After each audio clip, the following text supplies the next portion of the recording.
Greetings, everyone. I'm Britton Trice with Garden District Bookshop, but we're going to wait a minute or two to let people join the webinar before we start our program. So bear with us for a minute, and we will get this show rolling.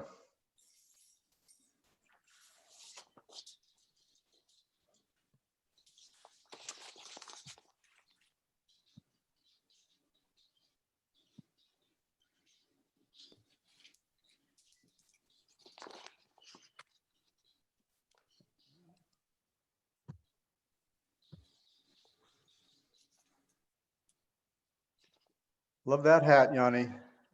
This was, I think, 3 Mardi Gras ago. And it consists of construction paper and some fabric from Jefferson Variety. And one of those hat forms that you get at Jefferson. Great job on that one. Fully homemade. Thank you. So anyway, I'm going to jump in here. So once again, I'm Britton Trice with Garden District Bookshop. I'd like to welcome everyone this evening to celebrate the launch of this wonderful new book called I Want to Do That. And once you see the book, you're going to want to do that. Really wonderful job. We have 2 of our authors here, Yoni Goldstein and Echo Olander, and one of the 2 photographers, Ryan Hodgson-Rigsbee. Ryan, welcome. And we're going to be joined with Michael Tisserand, who is going to be our moderator tonight. So a couple of pointers. As we go along, feel free to type in your questions in the Q&A. The Q&A button in the bottom of your Zoom menu will bring you up to a screen where you can type in questions for the panel. And what else? And then we're going to be showing some slides and a short video.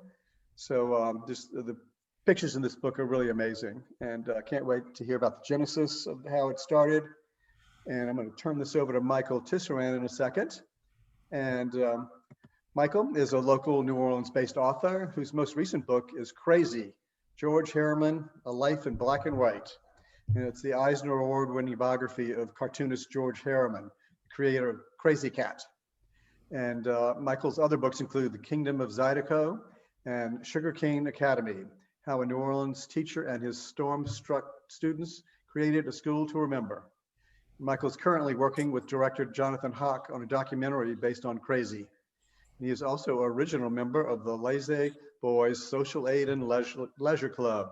And we'll be able to probably, I think, see a picture of Michael from the book later on. So Michael, welcome, and welcome to all our panelists. So I'm going to turn it over to you, Michael. Take it away. Thank you, Britton, and welcome to, what night is it? Is it Wednesday? Wednesday. Welcome to Wednesday night at the Garden District Bookshop. We are all, of course, beaming to you via this Zoom webinar, but everybody put the Garden District Bookshop in your mind, the pleasure of walking in there and looking at the shelves and seeing books you didn't even know you came in there to find. And I encourage you all to patronize the Garden District Bookshop again and again and again to buy this book and others. We in New Orleans are very lucky to have independent bookstores here that do more than sell books, they build communities, which Britton has been doing here for longer than any of us can remember.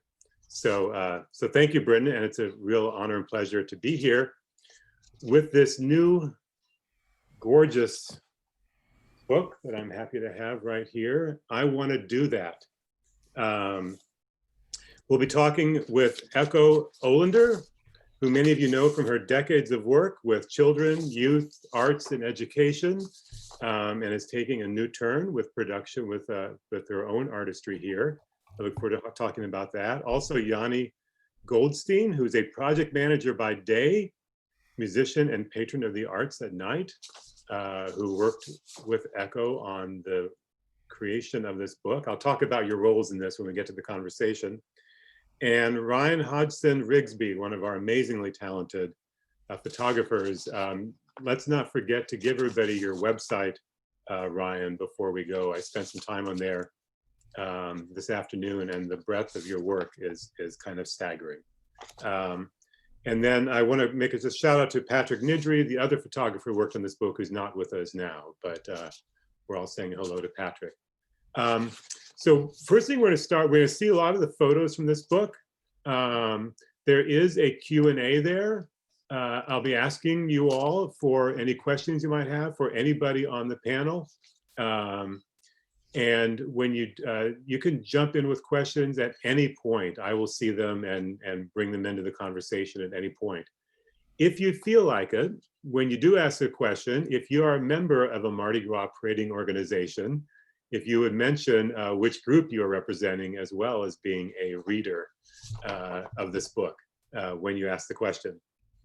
So we're going to start off with the film, and then we're going to talk about how this book came to be, look at the book, and then talk about what the book means to us now in 2020 and 2021. So first, let's see this short movie.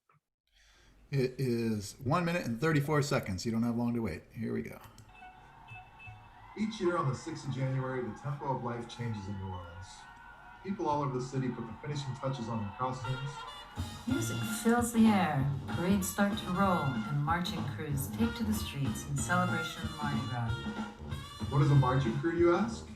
It's a group of people who get together to join the carnival. Ferocious with their frivolity, at some point they said to themselves, I want to be that. I'm Echo Olander. And I'm Yoni Goldstein. At a parade 2 Mardi Gras ago, we started talking about how amazing the marching crews have become, how they've flourished, and how someone should really make a book about them. Well, here we are. Our enthusiasm was shared by a couple of local photographers who hit the streets night and day during the 2020 Mardi Gras season, capturing amazing photos of the crews in action. Long before this global pandemic hit, we knew that this was one of the best art stories in the city. With the uncertainty around Mardi Gras 2021, it's more important than ever that this creative movement be celebrated and recorded at this time. A portion of each book sold will go to support Feed the Second Line, an important project that provides food, love, and employment to the culture bearers of New Orleans. I Want to Do That is a photo narrative about self-expression, creativity, the joy of Mardi Gras, and most of all about fun. It's a celebration of that personal lead from audience to participant. We take silliness seriously here in New Orleans, and we want to share that with you.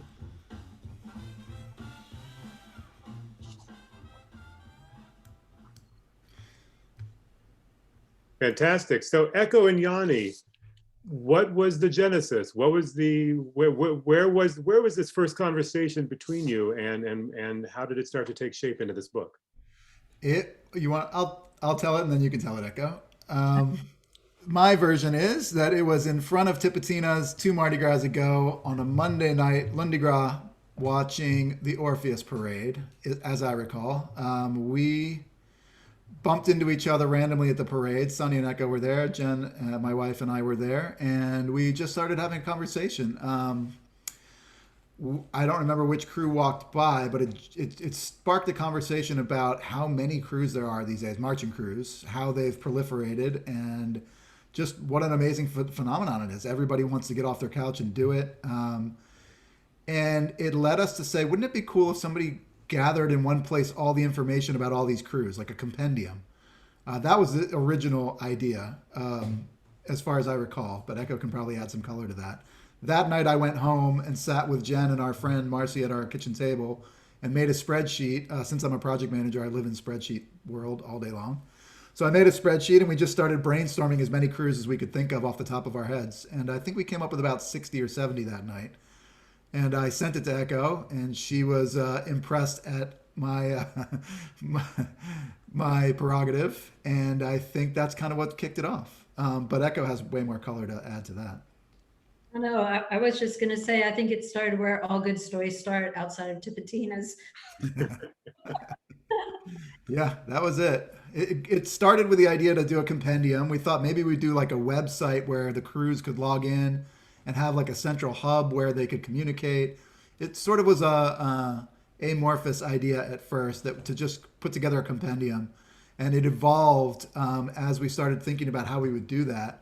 It started with a spreadsheet and it evolved into this massive photo project that took on a life of its own. No question. That was the original genesis on a Lundi Gras night outside of Tips. And then how did Ryan get involved? We were searching around for photographers who were really capturing the street and what was happening on the street, and we came across Patrick first, who has this really excellent use of color and vibrancy, and Patrick turned us on to Ryan, who has been working here for much longer and has a deep history of documenting culture on the streets. Yeah, Patrick said, I've always wanted to work with Ryan. And we called Ryan, and he was amenable. We had the first of hundreds of meetings in Echo's kitchen. And they said, yeah, we're into it. Let's do this. Now, a lot of times when people see Mardi Gras parades, or they think of Mardi Gras, or they think of Mardi Gras, they think of big parades, and they think of beads and floats, and then they think of Bourbon Street. And those are the images that get beamed out there a lot to the world. This is a different street level side of Mardi Gras, but it is as much or more part of the tradition and history and legacy of Mardi Gras than what people are used to seeing. What's the history of these marching crews? I'm going to just share my screen while Echo talks a little bit about that. Absolutely. Let's start looking at them. You know, I think that one of the things that really struck us as we were starting to think about what this meant and who was a marching crew, making a definition, was that it was much broader than we had originally thought. And so originally we thought about like the Pussyfooters and the 610 Stompers and sort of like the dancing crews, but the Lazy Boys, you know, those kinds of things. But then we teased it out a little bit and realized that we included a lot of the, we call them love of parades. They're a parade in and of themselves. Some people, there's such a back and forth flow with all these groups, with what parades they're in, who they march with. There are some people who belong to many of the crews. So we kind of started thinking with this, I'm looking at the screen, the Pussyfooter thing, and came back to the history of it more, which was a lot about Black masking traditions in the community, including the baby dolls and Black masking Indians. So we just, at a certain point, we just took all the names that we could find and we laid them out on a table and started sorting them, of like moving the index cards around to see like who's a dancing crew and who is this and who is that, and move them around to define the field a little bit more.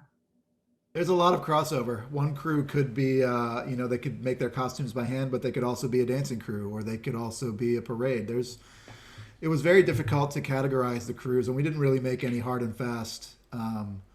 You know, just because a crew ends up in a chapter doesn't mean that that's all that they are. It doesn't encapsulate the totality of what they are. There's a lot of cross genre, but we had to eventually draw some lines and make decisions. Otherwise, we would have never gotten to a completed project. So, yeah, like Echo said, we listed them all on 3x5 cards. We came up with our columns and we shuffled them around 100 times until we got to some semblance of order.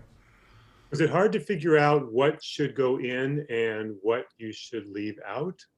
The categorization of these groups. I know you don't have, for example, social aid and pleasure clubs in the book. There are some traditions that we all have enormous respect for and love for and cherish, but didn't fit into this particular book. And I'm wondering how you made those decisions. Were they any difficult decisions along the way?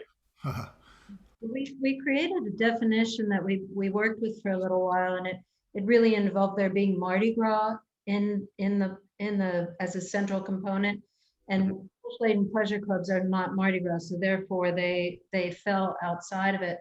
And we talked about it being, you know, it could have a musical component, but it wasn't strictly music, so it's not a band, and it has a performative aspect to it. So it's people are actually doing performance art when they're out on the street, and that could be dancing or fighting as a lucha, or, you know, any kind of different thing, but you are performing for the parading community.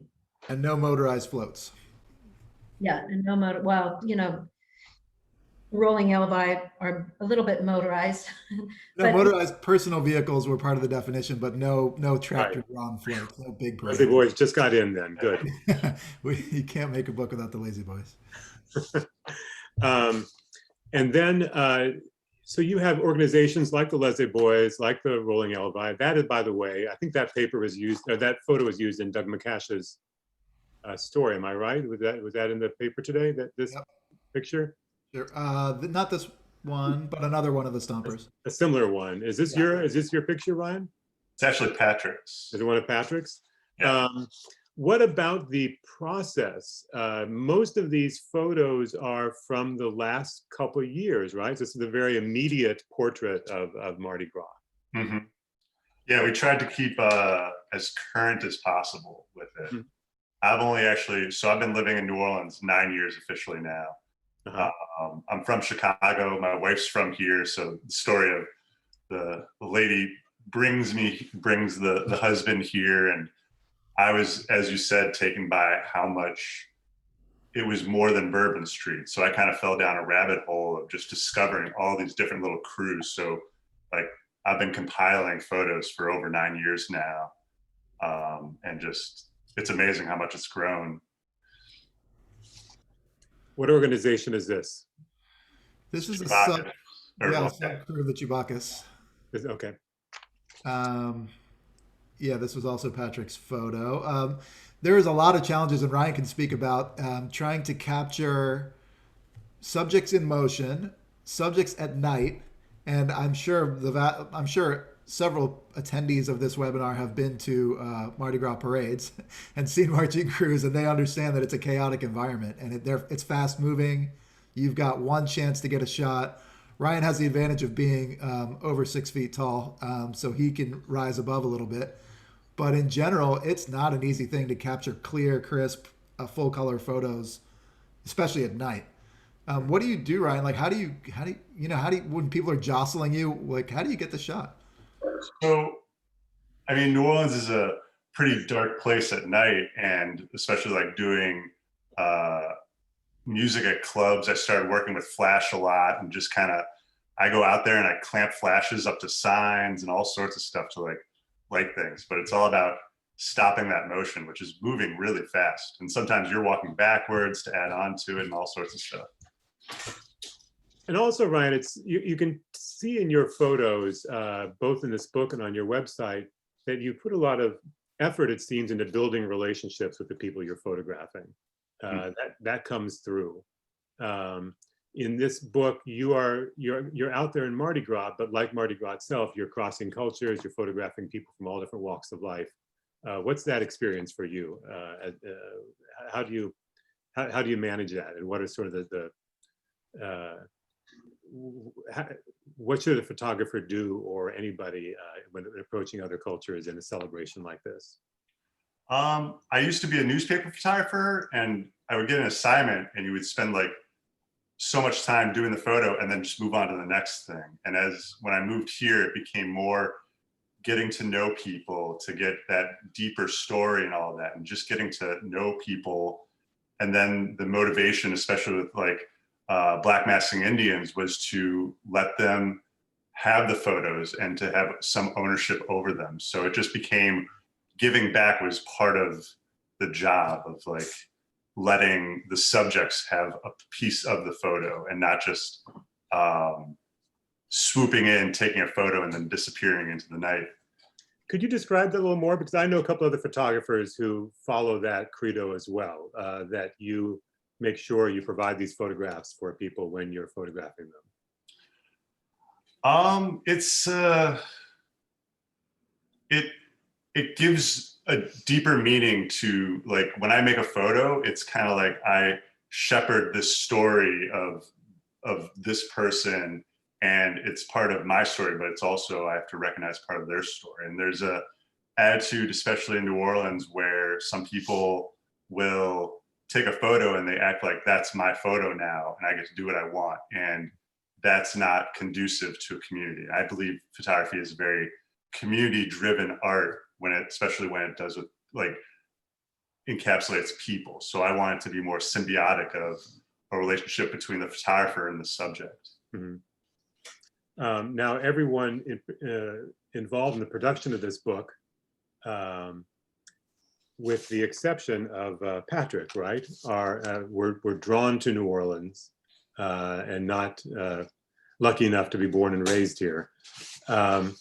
What perspective do you think you bring? This is for any of you, Yoni, Ryan, or Echo, as someone who found their way here as an outsider, and ended up becoming, inculcated in the culture so much you're creating a book like this?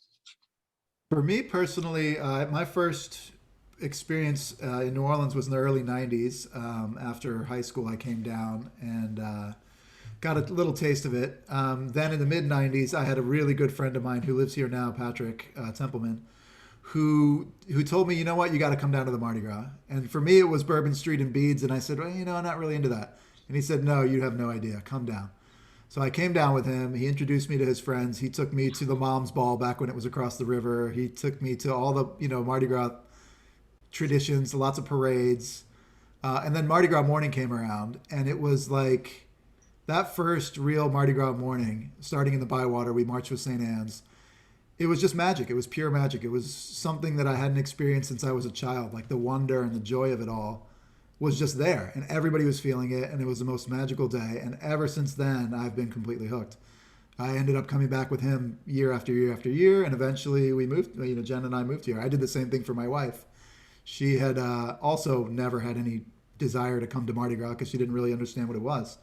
But her first Mardi Gras day was just as magical as mine, and now, now we live here, and we've been here for years. So as an outsider, I feel like, I don't even like to say outsider, because part of the thing that I love is the inclusion. Everybody, if you're here, if you put effort into making a stupid hat like this and you show up in public wearing it, then you're in. I mean, everybody loves you. It's it's infectious. It's welcoming. It's cross-cultural. We've been to Second Lines on a Sunday and been welcomed with open arms. It's just, it sucks you in, and there's no place you'd rather be. That's my perspective.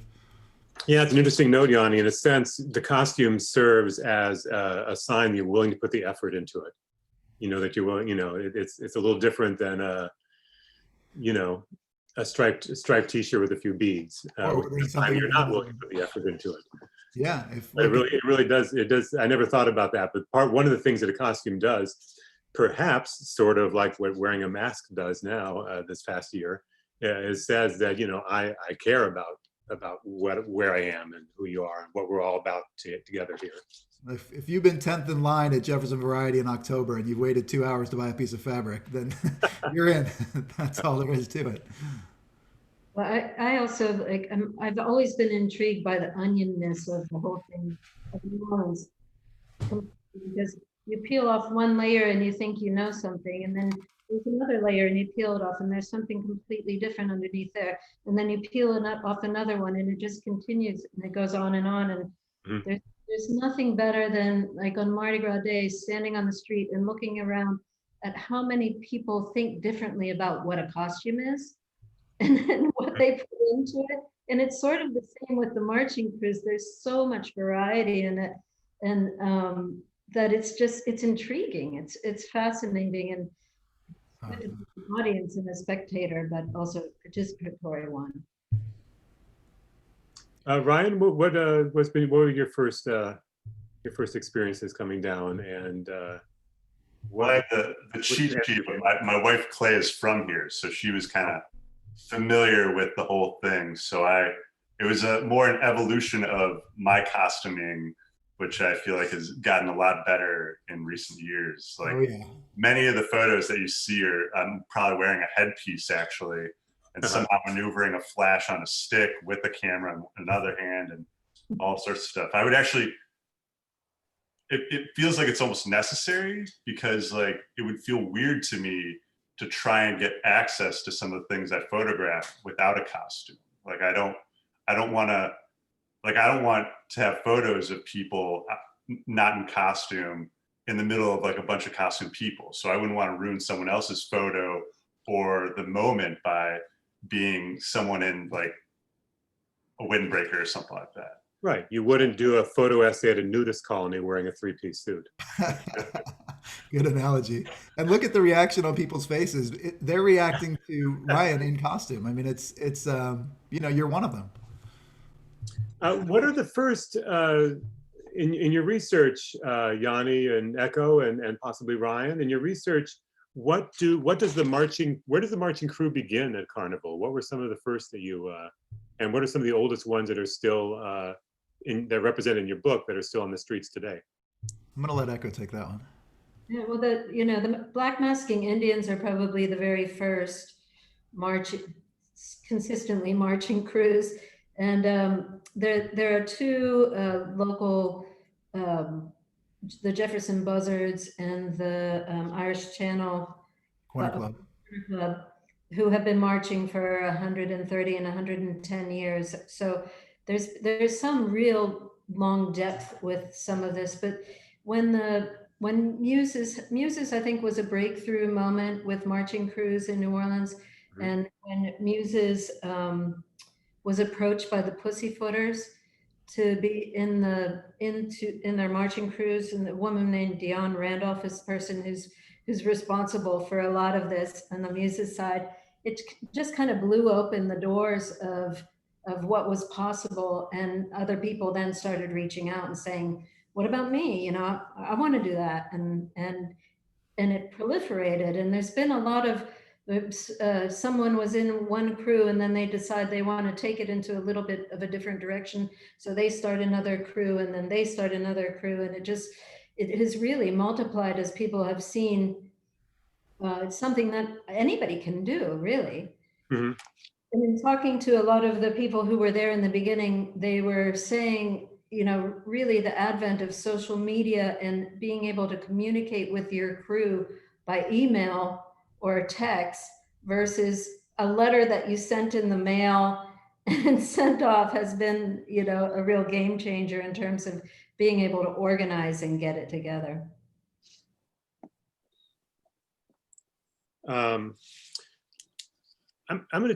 I wasn't going to jump into this topic now, but looking at the Crew of Red Beans picture, I might as well. And that's an organization that has adapted in magnificent ways to the times we're in right now. All applause and support and love out to Crew of Red Beans for what they're doing. And it brings to mind the timing of this book. It's coming out at a time when every day the daily newspaper says, well, this parade, you know, obviously this parade is canceled. Now this parade, now the North Shore parades have canceled. Now, you know, now that, you know, we're seeing a lot of reminders. Oh, look at that. This is a T-Rex. Yep. That's a real service because it's hard to get really close and see these sometimes. But anyway, your book is sort of serving, in some ways, it's an incredibly poignant time to be coming out with this book, and it serves a new purpose that perhaps you did not envision when you set out to create it. Could you talk about that a little bit? We had no idea. We started this 2 years ago. We just thought that marching crews are a unique phenomenon in a unique city in the most amazing celebration in America, and we set out to capture that. It was purely coincidental that we happened to capture the last normal Mardi Gras for the foreseeable future. Yeah, and we had to adapt. I mean, had things been any different, we might not have had Mardi Gras this in 2020 because, you know, the virus was already circulating right around that time. It was just, I guess it was meant to be. We really did not set out in any way with that. And I mean, nobody could have envisioned a global pandemic, or at least it wasn't in our mind. That's for sure when we started this project. It just turned into it. We're thankful that Ryan and Patrick were able to capture such incredible photos, and it's turned into sort of a time capsule, but that certainly wasn't our original intention. In an odd year too, where there were several deaths at the parades. We had several parades canceled because of weather. It was a really odd year to try to shoot 323 crews. Somehow they did it.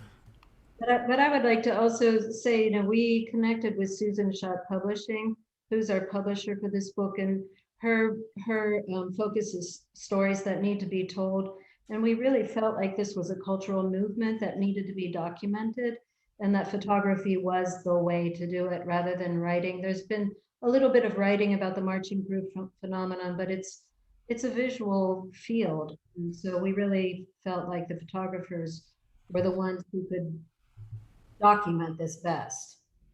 And on that point, we can't say enough good things about Susan and her team, Lauren, and our designer Tony. They all did the most incredible job and shepherded us through every step of the way. Neither Echo nor I had ever made a book before. I know Ryan's had a few books that he's done, but Echo and I were new to the game, and we could not have done it without Susan and Lauren and Tony. I was going to ask you about that for people out there that are looking for ways to publish and novel ways to publish. There is a way you can self-publish a book yourself. You can spend some time trying to get a major publisher or a university publisher interested in your work. Tell me more about your process and how you found this particular publisher and why you went this direction. I'll let Echo talk a little bit more about the search, but being novice book creators, we brainstormed what should we do, who should we approach. We tried a few different avenues. We knew that from the minute we met Susan and Lauren, though, that they were the right team, and their business model worked perfectly for us. But I'll let Echo talk a little bit about the journey that got us there. I mean, we talked to a lot of people who publish books, yourself included, Michael, and asked, what did you do? How did you do it? And there's a really, there might be some confusion about book publishing, that it's a place where you make money, but this is not actually what happens. So we really wanted to tell this story, and so we talked to some university press folks, and that wasn't a model that we lost a little bit of control of how things looked within that model. And after paying our photographers, we would have had to sell like 4,000 books in order to make that money back. And so neither Yoni or I have been paid at all for this book at all. And we did a Kickstarter to help us get some of the first printing money together for this. But it just, after talking to a bunch of different people and finding Susan and seeing what their process was, my friend Jeanette Weiland has published a book with Susan Schott, some children's books, beautiful children's books. So that was how we found her in the beginning. It's a beautifully designed book. Did they provide, is that part of what they provided? Yeah, we work with a designer called Tony Steck at a firm called Doxa. They came through Susan, and Tony is just a master. He helped us with the video. He helped us with materials for the Kickstarter. We had some of the, so Echo, myself, Susan, and Susan's coworker, Lauren, had countless meetings where we reviewed and rated photos. We gave them either 3 stars, 4 stars, or 5 stars. Not to say that any are more, better than any others, but some just worked better for the book. So we went through hundreds of hours of ranking thousands of photos. 5-star meant that it was going to be featured prominently in the book. 4-star meant that it was going to be somewhere in the book. And 3-star we kind of used as filler if needed. And once we had a few design meetings with Tony, he put together a design exploration and said, this is what I'm thinking for like a color palette. This is some sample layouts. We went back and forth on that. And then we sort of gave him free rein to design the layouts. And we had a series of back and forth meetings where we gave our feedback. But he really had a huge hand in the look of this book. And he's just so good that we really didn't have a whole lot of feedback. Everything he gave us, there was very minor back and forth on that. The bulk of the time that we spent was sorting and ranking photographs. And I have to say that Echo did the lion's share of all the administrative stuff, a lot of the writing. I mean, she really, when we started this project, I was self-employed, and halfway through I was hired full-time. So my time was cut in half, and a lot of the burden fell on Echo, and she really did an amazing job. being an administrator served her well, let's say. But yeah, it was a lot of back and forth. Tony was incredible on the design, and it was a very painless process for our first book. I mean, at least from my perspective. Who came up with the title? I think I did. It was just something that we heard in interviews over and over again. It's like, well, I was watching and I decided I wanted to do that, and it was a theme. We didn't take a long time to come up with a title. We decided on it early on, and it stuck the whole time. That's nice when that happens. Yeah. When you look at the book, and part of it is the photographs from Ryan and Patrick, and then I know you had a few other contributions, but I think it's about 85% Ryan and Patrick's work from the last 2 years, I believe. And the way it's designed, the whole thing comes across as a great community celebration, exploding with inclusion and color and creativity and diversity. And excitement and music, and it really is sort of a big mirror up to the best of us, it feels like. Now, I know, being living in New Orleans, that there are disputes, right? People say, well, this thing is not really true Mardi Gras, or this thing's gotten too big over here, or this one's all just a bunch of out-of-towners that come in for the day. You know, did you find yourselves dealing with the kind of with these sort of carnival controversies as they arose when you're dealing with different people, and how did you work through that? And what's your belief? What does carnival mean to you in that way? I'll start and then I'll give it to you, Echo, because I know I can see you've got something to say. I will say that we were very, very conscious of how seriously people take people put thousands of dollars and hundreds, or if not thousands of hours into their marching crews, and they take it incredibly seriously. And there are egos involved in cases. There are ruffled feathers. We really tried to be as diplomatic as possible. I will say that in the early days of this book's release, we've had overwhelmingly positive feedback. And we tried to reach out and talk to as many crews as possible before publication to kind of let them know that the project was happening. It's impossible to get everybody's approval, but we really tried as hard as we could. To my mind, it's all about fun in the end. Like, we're all here because it's fun. And I think that's the bottom line. I think most people are able to not lose sight of that. I understand that if you work diligently and you pour your life and heart and soul into something, and you feel like it's either not being respected or it's being minimized in some way, it could lead to hurt feelings. But we haven't seen a whole ton of that.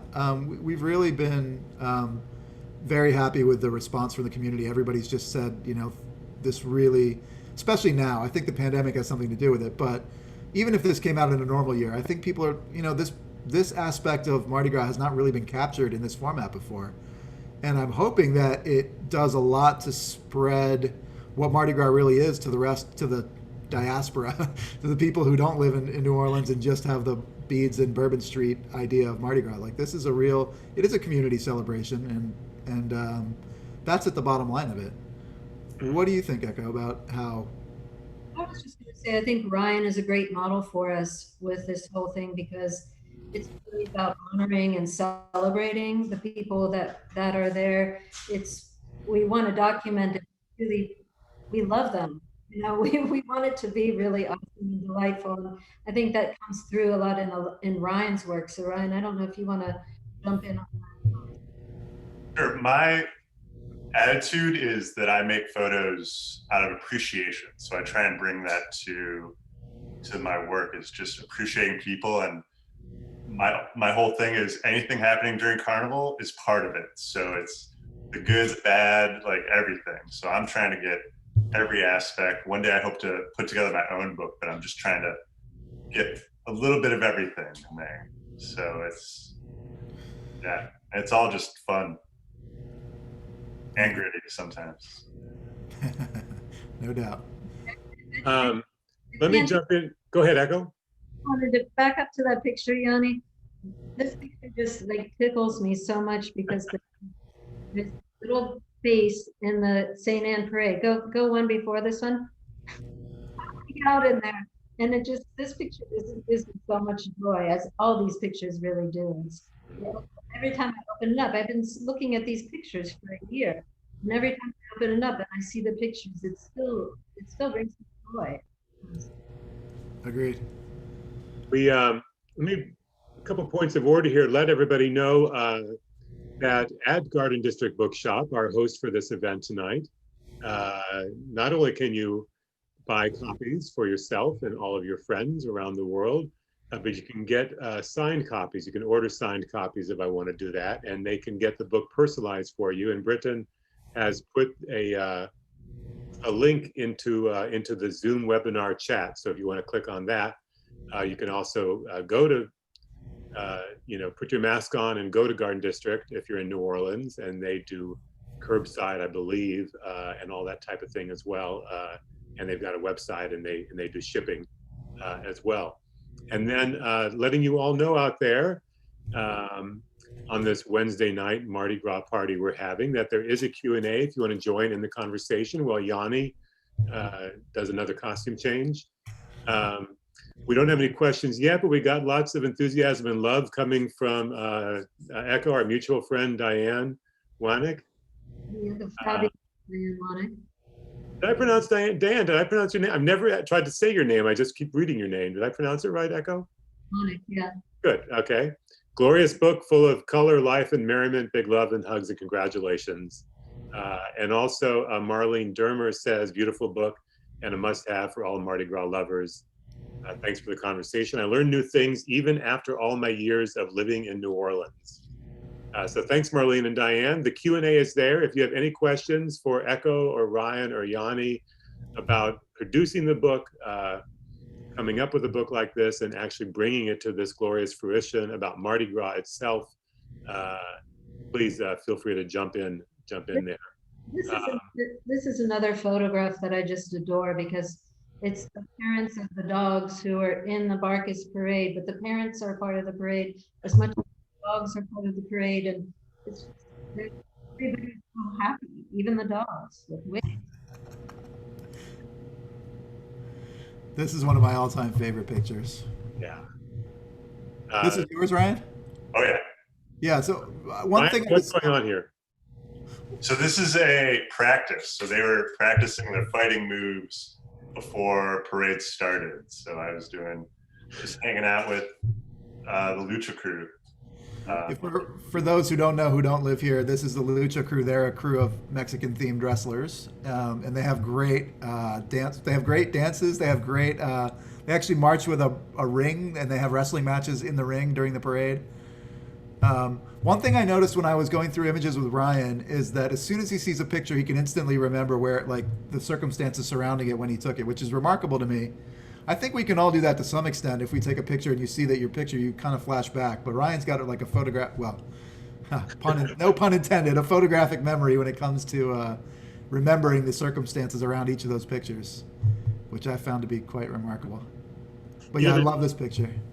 There's so much, seeing this group, there's so much satire and parody and lampooning at Mardi Gras, even the organizations themselves, right? The Stompers are a parody of previous dance troops, right?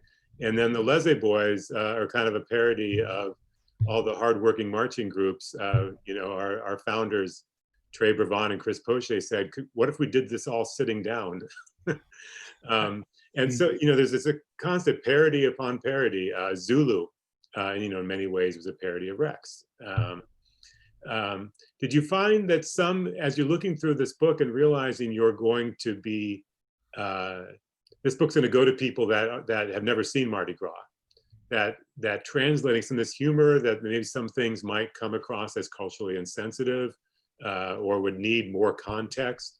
Or did you feel as if putting all of this work together and putting this whole carnival portrait together would provide the context?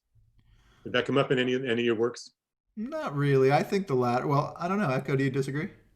No, I don't think most of the stuff is culturally insensitive. I agree.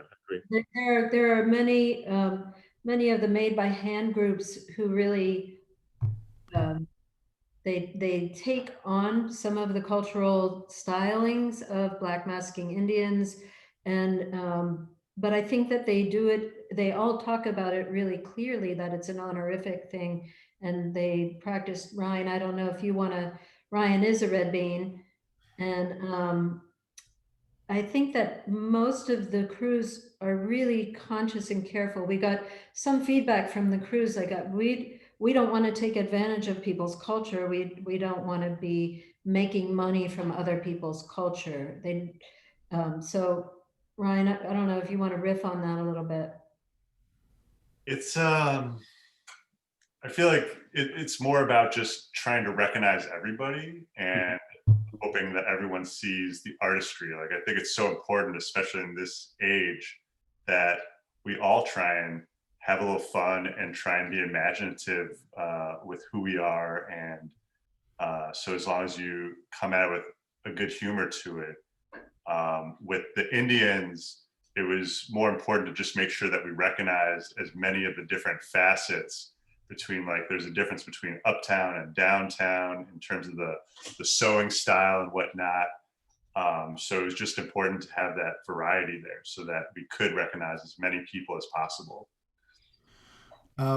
I have a couple of friends who are transplants here, and a couple of them have said to me, independent of each other, I always try and explain to people from back home what Mardi Gras is all about, and I never can do it. And this book, I feel like in their words, this book I can really explain what it's all about. You can see it in front of your face, what goes into it. So I feel like that, maybe that the photos are strong enough. They speak for themselves. I don't think you need more context. You can kind of see what's going on as you go through the book. Yeah, the good humor comes through on the pages. And I think that's the thing that's hardest perhaps to, oh, hello. See, I'm wearing my costume there. These are my friends. What's that? How did that get in there? Gee, no money exchange hands, I can tell you that. But let me say for the record, and this for everybody who's on the webinar, Michael and I have just met for the first time today, but I will say for the record, the Lazy Boys have always been my absolute #1 favorite crew. Well, we appreciate hearing that.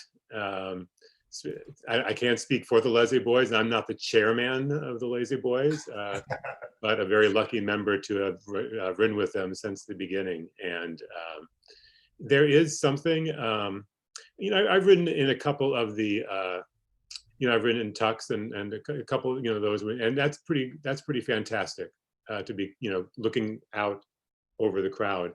But part of the thing, and this book captures it too, the experience of being in one of these organizations is the interactiveness between the members of the crews and the people in the crowd. If the parade stops, you're not sitting there waiting for the parade to start. You're suddenly in the middle of a big street dance. For the Lazy Boys, it's giving rides in the chair. For other organizations, it might be something else. But that interactiveness is just it's a precious thing, and I think it's sort of the infrastructure of Mardi Gras, it feels like, just from my experience with the Lazy Boys. We have a couple questions here. Marlene Dermer asked, how many photos did you start with and how many photos did you end up with in this book? I'll let Echo answer that. We have a spreadsheet with all of them. I know we have 242 in the book. How many we looked at is probably between 2,000 and 3,000, maybe more. Yeah, I would say between 2,000 and 4,000. Yeah. The wrestling, Marlene, I was also curious to know too, the wrestling group that we saw the photo of, how do you pronounce it? Lucha Crew. Lucha Crew, yeah. Are they Latino or are they are not? Is it just a big panoply of people? That's a great question. Ryan, do you know more about the Lucha Crew? It's a mix of different people. I couldn't say for sure. I know one of the creators who left had like more of a Mexican heritage, but I can't say for sure who all the diversity is within the crew.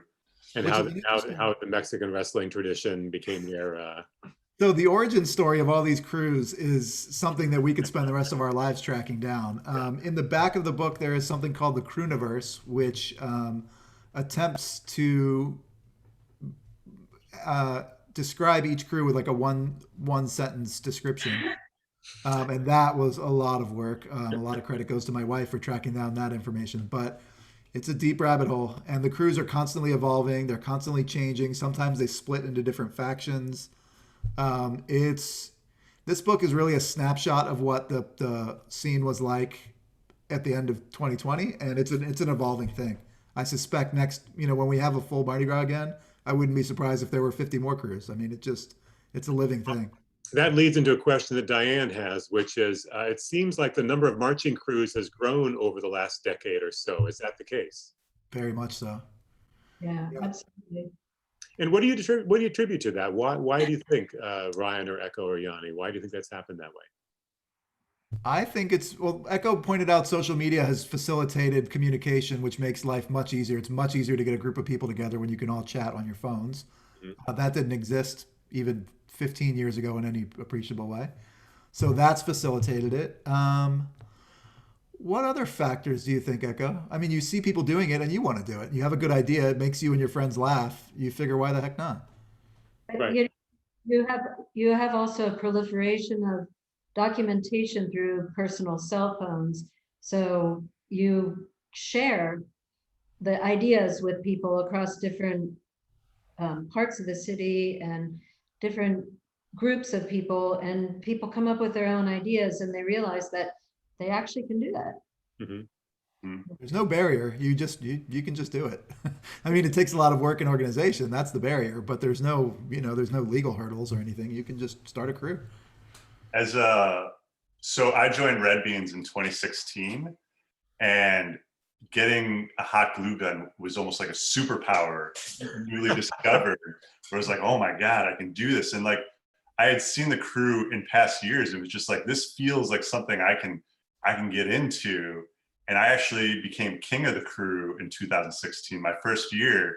So it was just like, after that, it was like, all right, let's do this. And it just kind of builds on. And like, you have, especially with Red Bean crew, so many people that come and watch the parade that actually like put red beans on their outfits and all that. And then like a year or two later, they joined the crew too. Like my first year, our ball was in Seals Class Act, which was like a small bar.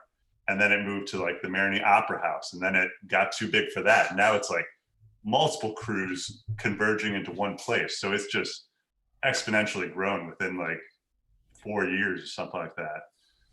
And let me give Ryan a shout out. Oh, sorry. Let me give Ryan a shout out. His costume game is very strong. He was not kidding.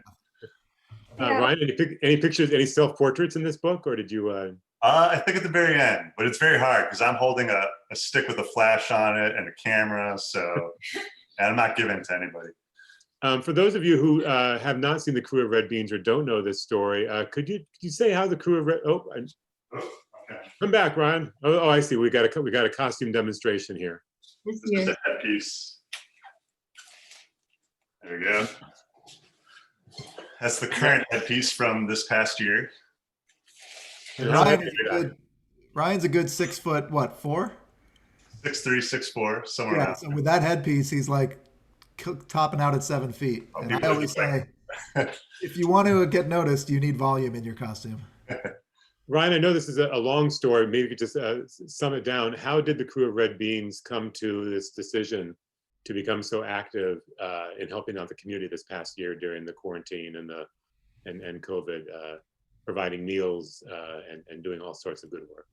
So our founder Devin has a huge heart, and he's always wanted to, he pictures the crew kind of as a social aid and pleasure club in ways.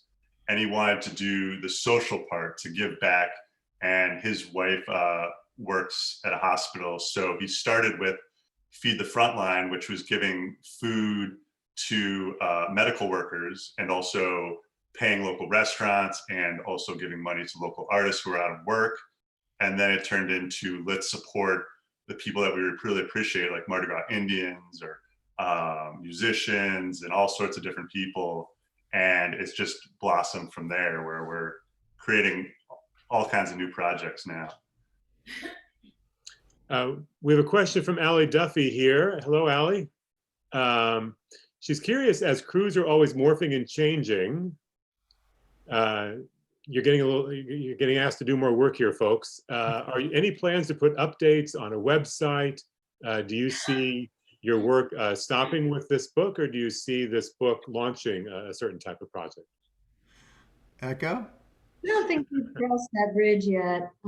I know one thing we're going to put on the website is an index for the book that's by page, so that if you want to find out the crew, you can look up what page it's on and then find the crew, which we made an editorial decision not to include text near the pictures, just so that you could experience the pictures. But that's as far as we've gotten. It's been a, you know, we're doing this all the time, trying to keep up with what we have going on right now. So not sure, Allie. To be determined. I'll never stop. No, Ryan's never going to stop. The question is, will Echo and I take on third careers? Was there anything that you did not get in the book you would have liked to have gotten in the book, or you had to make a sort of editorial decision to not include? We didn't get every last crew out there. I mean, we had 2 photographers, 300 crews, and a crazy Mardi Gras year. So we did use some historical photographs from past years.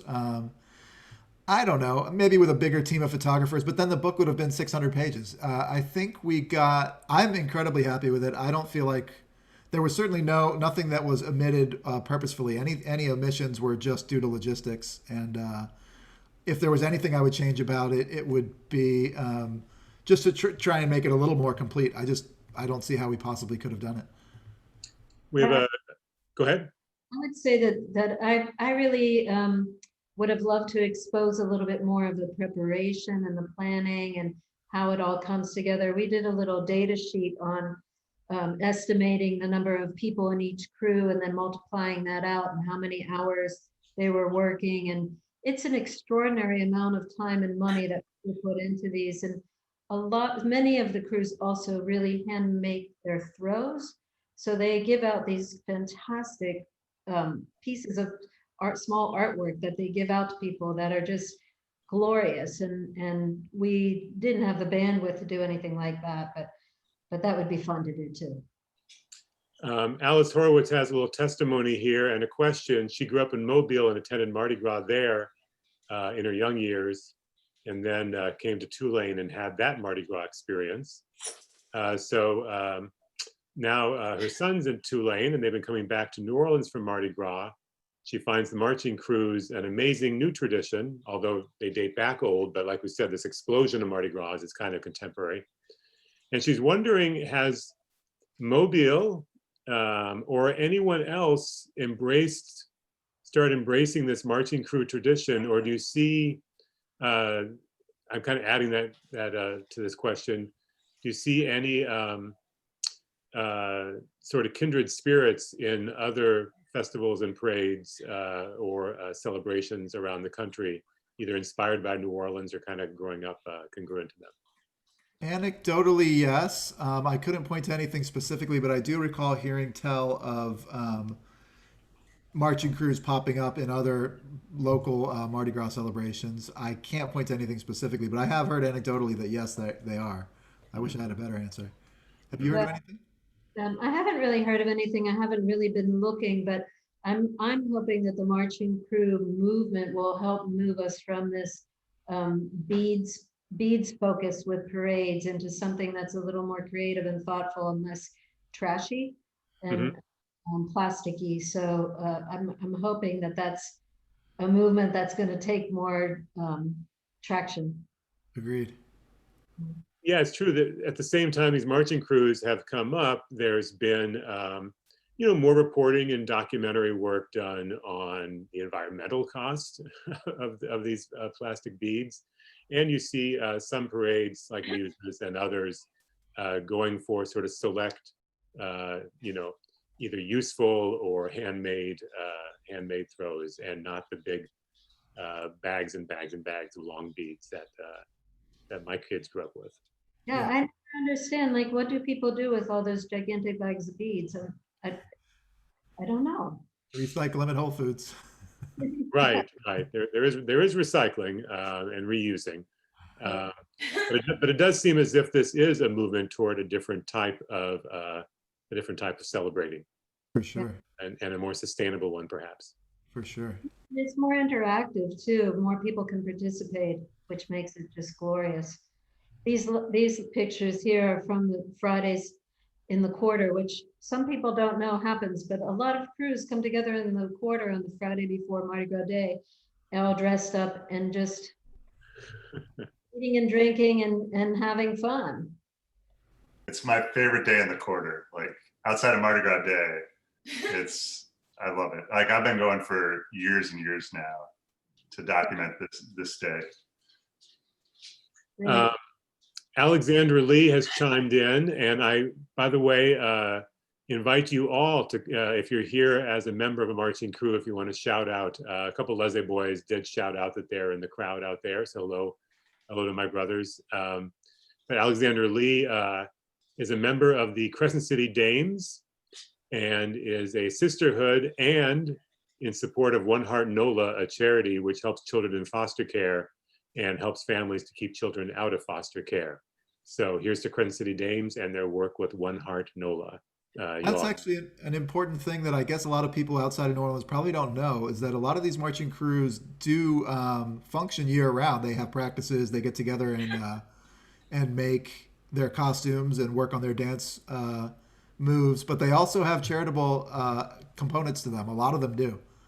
A lot of them hold balls. A lot of them have fundraisers. It's a pretty big component of a lot of the crews is a charitable aspect. Mm-hmm. And again, sort of inspired by the social aid and pleasure club model. Yeah. Social aid and pleasure. Exactly. We're kind of nearing the end here. If anybody wants to jump in with any more questions, feel free. But I did want to ask you something we haven't talked about. Where do you see your personal Mardi Gras landing in 2 to 3 months from now? Obviously, the parades are canceled, and also obviously the parades do not equal Mardi Gras.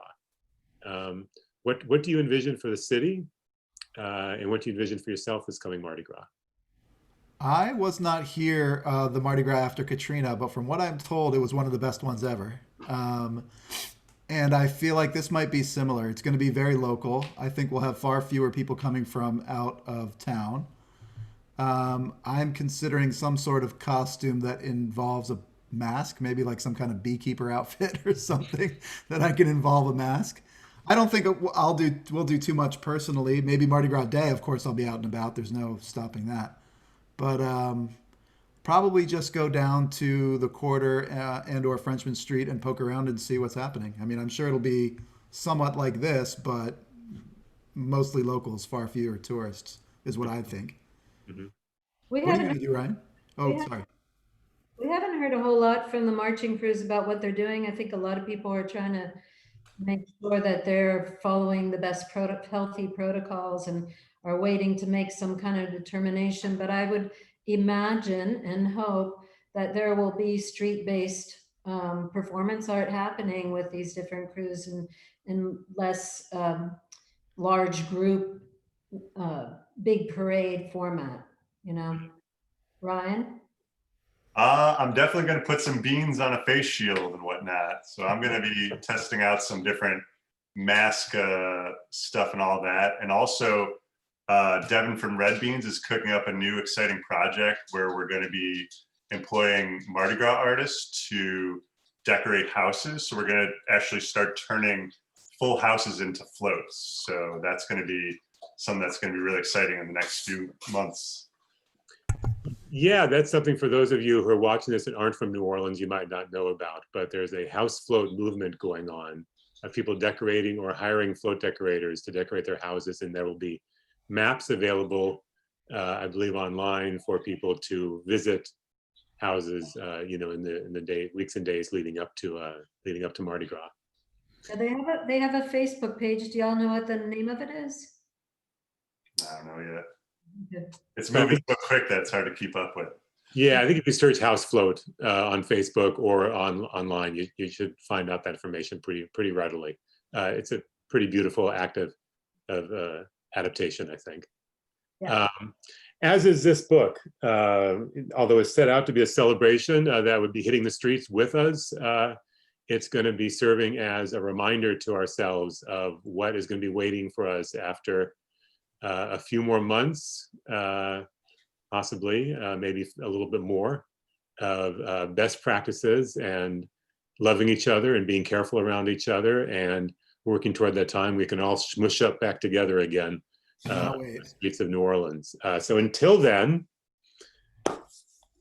here is a socially responsible and very safe way to delve deeply into the streets of New Orleans for Mardi Gras. I can't recommend this more, and I can't recommend more that you buy it from Garden District Bookshop and get a signed and personalized copy if you wish. Diane has chimed in. This book is the perfect exemplar of what my favorite philosopher, Mr. Google Eyes, once said, "Ain't nothing but a party, baby." And I would agree with that. So Echo and Ryan and Yoni, thanks for this beautiful work. Thank you. And thank you, Britton, for hosting this event. You're on mute. Britton, you're on mute. You're on mute. What Britton would like to say is everybody go to Garden District Bookshop. Britton, we can't hear you. There you go. Thank all our 4 contributors tonight for being here and celebrating this wonderful book. We hope to sell many, many copies, and it's going to be, I think a book on everybody's shelves for a long, long time. Maybe even a second edition coming out sometime with all the new crews. After they see this, people are going to want to do that. You're going to have to convince Echo. Yeah. Thank you guys so much. It was wonderful. Thanks everybody for coming. I'm sorry, let me jump in. One thing I wanted to direct people to, there is a website for the book. Oh, it's iwantodothat.com. It's iwantodothat.com. And if they have any questions beyond what we've talked about, there's a way to contact you through that website. Most certainly. Because somebody was asking about helping to get the book into libraries and that type of thing. So, oh yeah, that would be great. Contact iwantodothat.com. We just heard that the Jazz and Heritage Foundation has supported this as a documentation grant with a documentation grant. And one of the things in the grant is that we are going to put this book in each of the public libraries in New Orleans. Great. Great. Go libraries. Fantastic. Thank you, Echo. And thank you, everybody. Thanks, Britton. Thanks, guys. Thank you. Thank everybody for coming. Bye, all.